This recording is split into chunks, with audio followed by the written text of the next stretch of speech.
Olá pessoal, sejam bem-vindos ao canal Economize-se. Hoje eu vou mostrar para vocês a minha carteira de investimentos. Vou mostrar para vocês que sim, é possível vocês investirem na bolsa de valores mesmo com pouco dinheiro ou sendo um assalariado ou CLT, né? Vulgo CLT. Então, assim como a maioria da população brasileira, eu trabalho de carteira assinada, pessoal, invisto pouco a pouco, né, do que eu ganho. Então, estou na Bolsa de Valores há 2 anos, estou chegando a R$ 8.000 investidos. Meu objetivo é atingir R$ 10.000 nesses finalzinho de 2 anos. Então, até o comecinho de 2025, eu pretendo chegar em R$ 10.000. Assim que eu chegar, eu vou compartilhar para vocês, tá? Então aqui está a minha rentabilidade nesses 12 meses. Aliás, eu vou pegar aqui desde o começo, que é os 2 anos, tá? Então só mostrando os 12 meses. Há um ano atrás eu estava com 4.000 investido. Aliás, eu tinha aplicado a 3.894, rendeu um pouquinho, né? Então de patrimônio eu tinha quase 4.100. Então eu tive um ganho de capital de 203, né? O que seria esse ganho de capital, né? Vocês podem estar me perguntando. É a rentabilidade, pessoal. Então proventos, né? Variação da cota, né? Os dividendos, né? Então tudo soma para aumentar o seu patrimônio. Então, mesmo que eu tenha 3.800 investido, né, com os proventos e a valorização e a rentabilidade, né, eu cheguei a quase 4.100. Então, duzentão só de rentabilidade. Pegando desde o início, pessoal, 2 anos atrás, ó, vocês podem ver que eu comecei a investir na bolsa com R$ 400, apliquei 406 e logo em seguida vi o meu patrimônio cair R$ 6, foi para 400, depois foi para 393, né? Perdi R$ 12. É assim que funciona a mesma bolsa de valores, pessoal. Quando vocês investem em renda variável, vocês têm que ter noção que pode subir ou pode cair, né? Ela varia, diferente da renda fixa, né? O importante é o que? Você manter a consistência e sempre investindo para que um dia, olha aqui, você veja seu patrimônio crescer. Então, quem diria que de R$ 400, né, eu chegaria em R$ 8.000, né? Você já teve 8.000 na sua mão, assim, livre, né? Pra gente que é pobre, que ganha pouco, que tem que trabalhar todo dia, é difícil, pessoal. Tá? Então, sem enrolação, né, vou mostrar para vocês aqui a minha carteira, tá? Então, atualmente ela está distribuída em 10% em ações nacionais, 35% em fundos imobiliários, 31% em renda fixa e 22% em ETF. Ela tá meio bagunçada porque eu ainda estou organizando, tá, pessoal? Eu tenho uma meta de porcentagem na minha carteira. Então, por exemplo, né, em ações eu não quero ter 10%, eu quero ter 15% em ações. Essa é a minha meta. Então, ou seja, eu tenho que aportar em ações. Então, para eu atingir esses 15% de ações, eu preciso sair de R$ 800 e chegar em por volta de R$ 1.200 investidos. Então eu vou mostrar um pouco das minhas ações, tá? Lembrando que não é uma recomendação de compra, né? É óbvio, né? Não é porque essas ações estão na minha carteira que você precisa colocar na sua, porque cada um de nós tem um objetivo futuro, né? Tem uma visão diferente, né? Uma estratégia diferente. Então eu tenho somente 6 ações, eu invisto em poucos ativos, pessoal. Eu não sou aquela pessoa que coloca 15 ações, 15 fundos imobiliários, né? Não, eu começo com pouco, né? E aos poucos eu vou aumentando essa quantidade de ativos. Então veja que levou 2 anos para eu para eu juntar 6 ações. E eu tenho diferentes quantidades nela, ó. Começando da Itaúsa que eu tenho um até chegar na Copel que eu tenho 48, né? Não é à toa que a Copel, olha, valorizou bem, então foi um bom acerto que eu fiz. A Raizen, ela tá desvalorizando já tem um tempo, tá? Mas eu acredito no potencial da empresa porque é a maior produtora de açúcar e etanol, assim, globalmente, né? Então ela vai crescer muito nos próximos 10 anos. Então a minha estratégia é pro longo prazo, pessoal. Não é para daqui 6 meses, um ano, 2 anos, né? Então a estratégia de ninguém deve ser a curto prazo, sempre a longo prazo. Então eu sei que daqui a 10 anos a Raizen vai estar surpreendendo. Então, é a minha estratégia, né? Seguindo para a Raia Drogasil, que dispensa apresentações. Todos conhecem a Drogaria Raia, né? A Droga Raia ou a Drogazil. São redes de farmácia, pessoal, e drogaria. Então, comercializa medicamentos, produtos de beleza, né? Então, é uma empresa que está crescendo muito, já tem a maior parte do mercado de farmácia é dela. Tem a Taesa, que a maioria de vocês conhecem também, que é distribuição, né, e produção de energia. Eu tenho poucas ações nela, pretendo investir mais. Tem um pouquinho da Copel também, de ações ordinárias. Então essa daqui é mais para dividendo, né? E essa daqui é mais para você ter voto na empresa, né? Eu tenho as duas porque eu comprei com diferentes preços, né? Você pode ver, ó, que o preço médio dela tá mais barato do que o preço médio da CPLE 6, né? Então eu só comprei as duas por conta disso, porque estava mais barato. E tem a Itaúsa, que atualmente eu só tenho uma ação, mas eu pretendo comprar mais, né? A Itaúsa e a Raia são os meus principais alvos, tá? São as empresas assim mais sólidas que eu tenho na carteira, né? Seguindo pela Copel, né? A Taesa, né? E por último a Raizen, né? A Raizen é uma empresa mais arriscada, então por isso que ela tem uma nota baixa, né?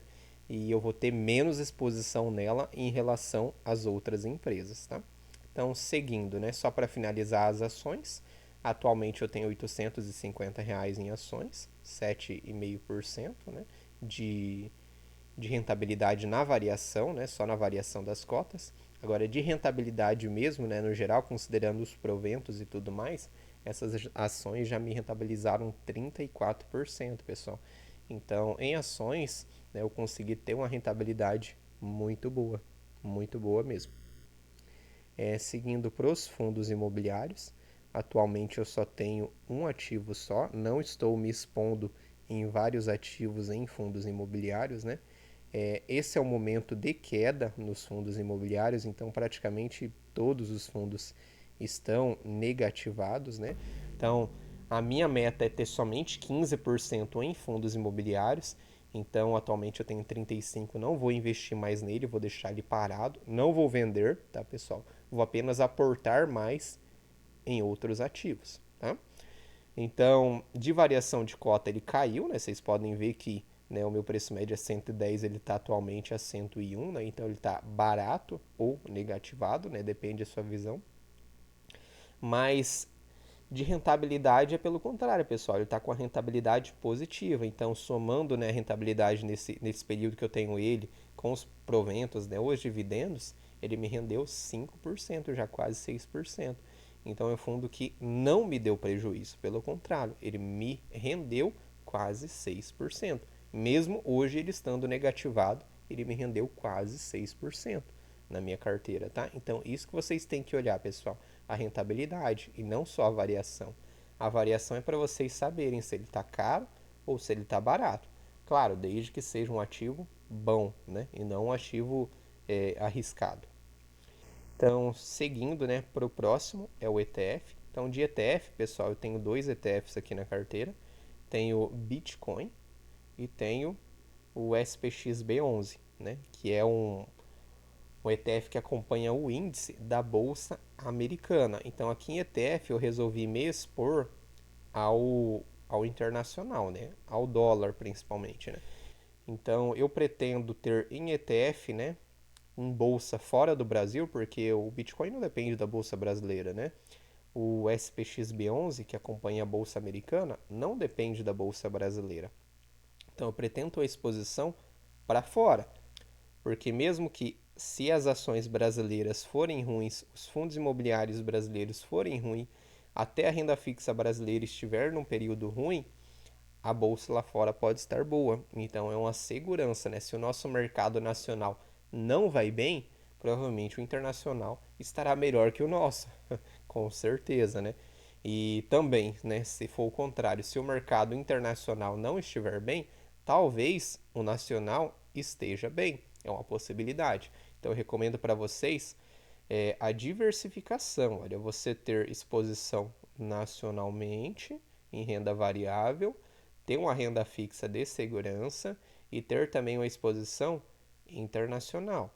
No meu caso, né, eu tenho exposição em criptomoedas e na bolsa americana, né? Então, só para finalizar aqui nos ETFs, né? Eu tenho 22%, mas minha meta é subir para 30% em exposição internacional, né?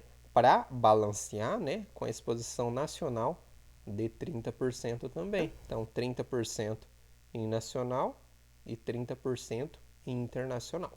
E para fechar, pessoal, tem a renda fixa, né, que é quase o meu maior ativo, né? Eu só tenho assim uma exposição tão grande em fundos imobiliários porque eles estão em queda, né? Então estou aproveitando para comprar, porque eu sei que daqui a 2 anos ele vai ter subido bastante.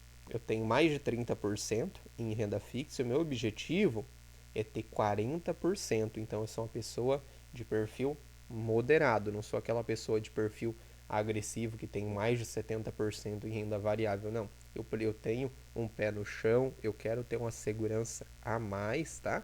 E também é bom a gente ver o dinheiro rendendo um pouquinho, né? Porque pode ser que aconteça, pessoal, de toda a sua renda variável tá negativa. Isso pode acontecer. E de você olhar para sua renda fixa e ver que ela está crescendo, né, já te dá uma paz. Faz você acalmar um pouco, né, e lembrar, né, assim, se forçar a pensar racionalmente de que a renda variável está caindo, né, mas é momentânea, né. A longo prazo ela vai voltar a subir. E a renda fixa te garante, né, uma rentabilidade constante e programada. Então, eu tenho ativos em CDB, né? Então, é um empréstimo para o banco. No caso, eu fiz um empréstimo para o BTG, né? Então, eu aportei R$ 1.000 e ele me garante, né, que até o final desse ativo, ele vai me pagar 100,25% do CDI. Então, rendeu pouco porque eu investi nele há pouco mais de um mês, tá, pessoal? Essas rendas fixas aqui são recentes. Então, investi em CDB, investi em LCI e LCA. Aí vocês podem me perguntar por que vocês têm 3 ativos e não tem tudo em CDB, né? Pessoal, porque o CDB, ele no final, né, no vencimento, você tem que pagar imposto de renda. Então, se você retirar ele após 2 anos, você paga a taxa mínima que é 15%, mas se você retirar antes desses 2 anos, você paga mais, paga 17, 22, até 27% de imposto de renda, pessoal. Né? Então, o governo quer tirar o seu dinheiro a todo custo, né? Em contrapartida, o LCI e o LCA, você não paga o imposto de renda. Então, no final do vencimento, o dinheiro vai vir líquido para você, né? Vamos supor que todos esses três renderam R$ 200, né?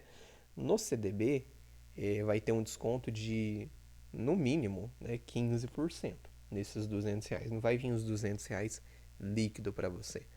Em contrapartida, na LCI e na LCA, sim. Então, se rendeu R$ 200, você vai ter os R$ 200 de rentabilidade para você. Então, por isso que eu tenho os 3 ativos, tá, pessoal? Então, né, só para definir, eu tenho exposição tanto nacionalmente quanto internacionalmente, né? Então, nacionalmente em renda variável, eu tenho ações e fundos imobiliários. Tenho renda fixa, né, para me dar um pé no chão, para me dar uma segurança, e tenho ETFs que me expõem ao internacional.